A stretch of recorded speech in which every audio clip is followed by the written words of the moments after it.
y a quelques jours, ici même dans le Cantal, alors que nous terminons un processus pause alimentaire, nourriture conscience, nourriture pranique de 14 jours, et pour certains de 21 jours qui ont commencé avant ou qui terminent après avec moi, eh bien, un stagiaire me demande s'il serait possible que je fasse découvrir à l'ensemble du groupe une pratique qui permette d'activer, de développer, d'ouvrir, d'éveiller son troisième œil. D'où cette vidéo d'aujourd'hui. Donc merci à Arnaud qui est à l'origine de cette présentation aujourd'hui même. Et pour ceux qui ne sauraient encore pas ce qu'est le troisième œil, eh bien il est intitulé, il est dénommé Ajna, troisième œil, que nous avons tous tendance à un moment donné de confondre avec la glande pinéale. La glande pinéale n'est pas le troisième œil n'est pas la glande pinéale. La glande pinéale est un organe bien concret, faisant partie des glandes endocrines de l'organisme et aussi du système neurologique dans son ensemble au niveau du cerveau. La glande pinéale étant située entre les deux oreilles, à peu près au centre du crâne, à la perpendiculaire entre verticale centre crâne et horizontale oreille. Je vous renvoie à cette vidéo pour mieux cerner ce que serait la glande pinéale. Et le troisième œil n'a rien de concret, de biologique, puisque c'est un carrefour, c'est un centre, c'est un plexus énergétique où s'entrecroisent un certain nombre de méridiens. Parmi ces 72 000 canaux énergétiques, méridiens, ou dza en tibétain, ou nadis en indien, en sanskrit, ou vaisseau dans la tradition chinoise, médecine chinoise, eh bien, ce troisième œil s'éveille au fur et à mesure de l'éveil de la conscience. Et donc, vous comprenez bien que quand je dis ça, le troisième œil s'éveille au fur et à mesure de l'éveil de la conscience, vous avez déjà la réponse à cette question. Comment éveiller le troisième œil? Eh bien, tout simplement, éveiller la conscience. Il ne faudrait jamais vouloir quoi que ce soit, vouloir éveiller le troisième œil, vouloir éveiller la Kundalini, vouloir développer des potentialités type pouvoir, les fameux siddhis de la tradition indienne, comme déplacer les objets à distance, tordre des cuillères, etc., etc. Toutes ces potentialités, tous ces pouvoirs, entre guillemets,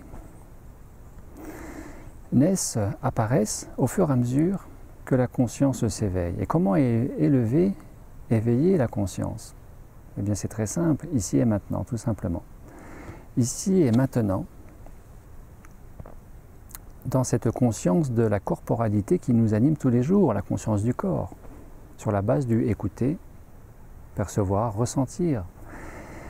Nous les Occidentaux, nous les humains qui avons tous tendance à trop réfléchir et pas assez ressentir, eh bien, cultiver cette présence au présent. À mon sens, c'est une erreur de vouloir éveiller son troisième œil. Le troisième œil s'éveille comme tout le reste, au fur et à mesure de 4 choses, de 4 étapes, éléments fondamentaux. À savoir, ne pas chercher à éveiller un chakra, mais plutôt, dans le laisser-faire et la présence à soi au quotidien, que ces chakras s'éveillent dans leur ensemble de façon harmonieuse, dans leur ensemble et de façon cohérente. Ne pas privilégier un chakra plutôt qu'un autre. L'ensemble des chakras s'éveille au fur et à mesure d'eux-mêmes. De même à partir du moment où nous mettons l'accent dans la détoxination, car moi qui m'a donné à ces pratiques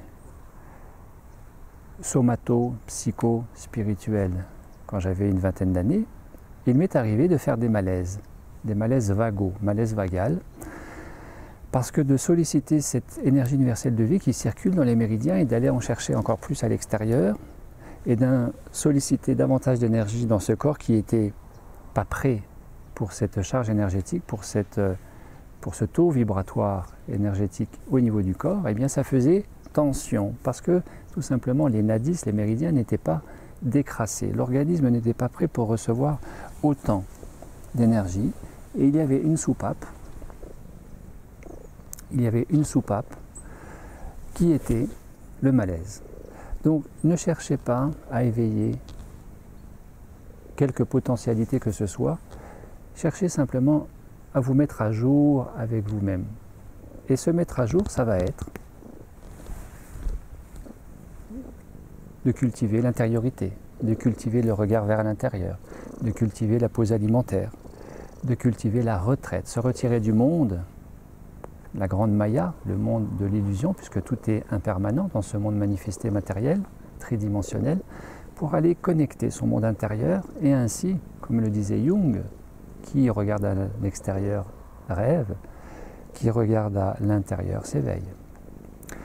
Favoriser le développement harmonieux de l'ensemble des plexus énergétiques des chakras par eux-mêmes. Détoxiner, cultiver la présence au présent, l'éveil de la conscience au présent. Et ne rien vouloir en tant que tel, puisque vouloir, c'est le propre de l'ego.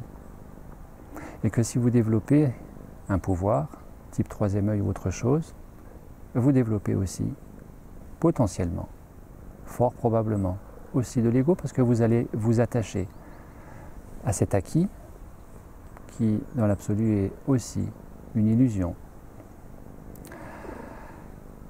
Il n'y a de réalité que le ici et maintenant, dans la conscience au présent, et tout ce qui passe par le corps est amené à être conscientisé, spiritualisé, bien sûr, spiritualiser la matière, mais sans pour autant s'attacher au corps, car nous ne sommes pas ce corps, et nous ne sommes pas ces pouvoirs.